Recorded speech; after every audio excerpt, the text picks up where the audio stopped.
Young tiger NTR career beginning డేస్లో megastar చిరంజీవిని చాలా విషయాల్లో కాపీ కొట్టేవాడు. కాస్ట్యూమ్స్లో కానీ, డాన్సెస్లో కానీ, ఆహార్యంలో కానీ, స్టైలింగ్లో కానీ కాపీ కొట్టేవాడు. కొంతకాలం పాటు జనాలు ఆదరించిన ఎన్టీఆర్కు సరైన స్క్రీన్ ప్రజెన్స్ లేకపోవడంతో క్రమంగా నిరాదరించడం మొదలుపెట్టారు.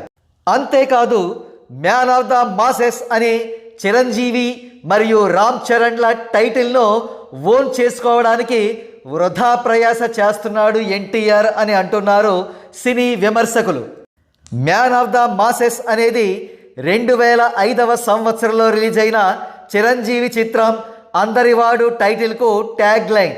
ఆ టైటిల్ సూపర్ సక్సెస్ కావడంతో, అదేవిధంగా రామ్ చరణ్ కూడా మెగాస్టార్ స్థాయిలోనే సమానమైన క్రేజ్ సాధించడంతో రామ్ చరణ్ కూడా మ్యాన్ ఆఫ్ ద మాసెస్ అని పిలవడం మొదలుపెట్టారు సినీ ఫ్యాన్స్.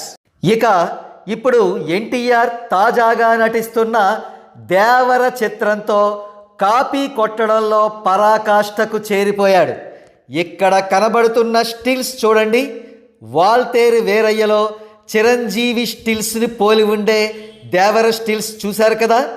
దేవర చిత్రానికి సంబంధించి ఇప్పటి వరకు 3 స్టిల్స్ రిలీజ్ అవ్వగా 3 స్టిల్స్ కూడా వాల్తేరు వీరయ్య స్టిల్స్ను పోలి ఉండడం గమనార్హం.